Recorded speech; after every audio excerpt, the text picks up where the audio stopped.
Hello, literature lovers. Welcome to LITTWIT CLUB. Hope you all are doing great.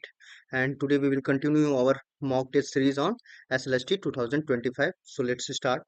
So the very first question is select the one which is best expresses the same sentence in passive. He doesn't like people to call him cheat. So he does not like to be called a cheat. He does not like to be called is a cheat. He doesn't like anyone to call him cheat or to call cheat is not liked by him. So the answer is he doesn't like to be called a cheat. Second question is choose the correct plural form of the word stimulus, whether it is stimuluses, stimuli, stimuli, or stimulum. So it is stimuli. He tried all plans. The negative form of the sentence will be he left plan untried. No plan is left untried. He left no plan untried or none of above. So the answer is he left no plan untried. Only students are allowed here.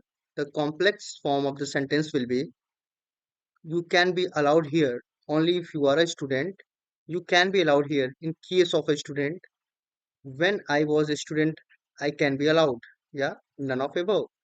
So the answer is you can be allowed here only if you are a student. The structure of the complex sentence is thus ये तीन structures दिए हुए हैं complex sentence का कैसा होना चाहिए सो इसमें से कौन सा सही है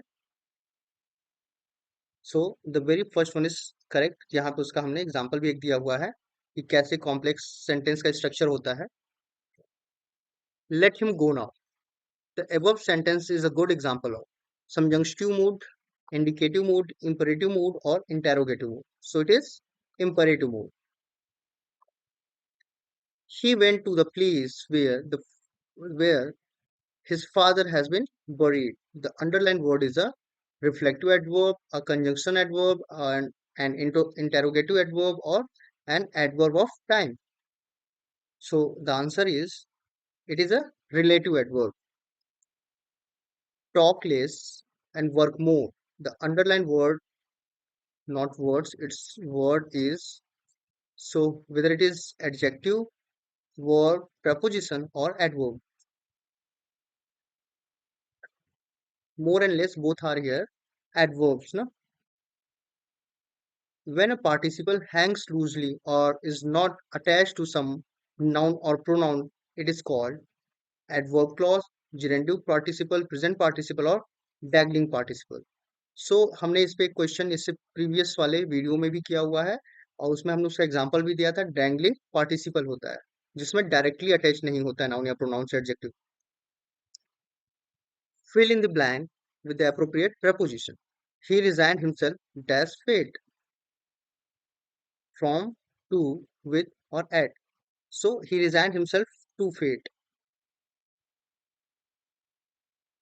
Some adjectives describe qualities that are either completely present or completely absent. So they are called non-gradable adjective, degreeless adjectives, comparative adjectives or both A and B. So the answer is both A and B. Choose the correct alternative. What did you see at the South Pole? Ashok asked Anil. So here are the four options. Choose the correct one. And the answer is Ashok asked Anil what he had seen at the South Pole. They each are facing problems. The word each is a good example of distributive pronoun, indefinite pronoun, relative pronoun, or reciprocal pronoun. So it is an example of distributive pronoun. Experience, as you know, is the best teacher. The above sentence is a good example of parenthetical clause, comment clause, subordinate clause, both A and B. So it is both A and B. The doorbell rang last night. Choose the clause or phrase that completes the sentence meaningfully. So, while we are having dinner, why we are having dinner, when we having dinner, because we are having dinner. So, it is while we are having dinner. The zookeeper says, a newborn antelope can run within a minutes of birth in the direct indirect speech में इसको करना है। यहाँ पे 4 options दिए हुए हैं, आप बताओ इसमें से कौन सा सही होगा। So the right option is C. The zookeeper says that a newborn antelope can run within a minutes of birth. The adjective form of the word time is timely, timidness, temporal, or none of above. So the time का adjective form temporal. The movie was more dash than the book. Interest, interested, interesting, or interests. So it is interesting. She died and left to me. Here me refers to Lucy poem में है, ठीक है। So ये me जो है, she died and left to me में me किसके लिए यूज हुआ है, whether it is for Lucy, Wordsworth, nature और both B and C. So me here refers to nature. Nature जो है कि पूरी बातें लूसी के बारे में बता रही होती है और लूसी के सडन डेथ से वो बताती है कि वो मर गई और उसने मेरे साथ मेरे लिए स्टोन्स और ये पूरे नेचर की चीजें छोड़ दी। सो वो एक्चुअली नेचर के लिए यूज हुआ है। Ruth breaks connection with Falder for the welfare of Falder, her grudge against Falder, getting no financial help from Falder, she is involved with other men. So, for the welfare of Falder, she breaks connection with Falder. In Strange Meeting, Wayne Citadel refers to war, secured citadels, unworthy fortress, or protected battlefield. So, it is for wars. Dela tried to console her loving husband. The number of argument put forward by Delas was, डेला ने कई argument दिए थे console करने के लिए basically. सो सी gives total 5 arguments, means अलग अलग time पे वो आप जब टेक्स्ट में जाते हो तो अलग अलग बातें बोलती है, लाइक मेरे बाल फिर से बड़े हो जाएंगे, है ना, और क्रिसमस प्रेजेंट के लिए कटवाए मैंने, ठीक है। These are the arguments she give to console her husband. That's the worth of her education sir, it gives her habits above the station. Here the word her education refers to Luca's interest in book, though she is a servant, Luca's habits of eavesdropping, Luca's habit of washing clothes, none of above. So it is Luca's interest in books, though she is a servant. In the wild swans at Cooley, the sound made by the movement of the swan's wings is compared to the fitful gust of wind, the drumbeat, chiming of bells, none of above. So it is compared to the drumbeat.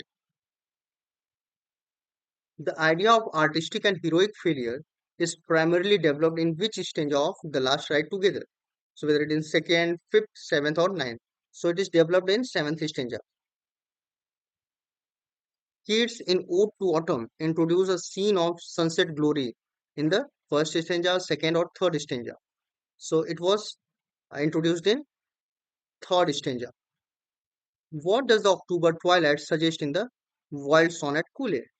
The time after sunset in October, the advance of winter, the forthcoming death, or spiritual darkness of the poet, or both A and B. So it is the forthcoming death or spiritual darkness of the poet. In I Traveled Among Unknown Men, for the last time, Lucy's eyes surveyed lakes of England, mountains of England, bowers of England, green fields of England. So she surveyed green fields of England. The season refers to at the beginning of the story the ox is winter, summer, spring, or autumn. So it is winter. The narrator first saw Wilson in the morning, in the afternoon, little before sunset, or in the night. So he saw Wilson for the first time little before the sunset. So a friendly reminder to all of you once again that our new batch on LT Grade English will start from 21st of August. There we will give you YouTube videos, free mock test, marathon quiz, and a complete syllabus of literature and grammar. So join us on our YouTube channel and also on Telegram channel where we do daily mock quiz on grammar every day 10 p.m. and 7 p.m. every Sunday. There is a marathon quiz. So join us on Telegram also. Thanks for watching. मिलते हैं next video में.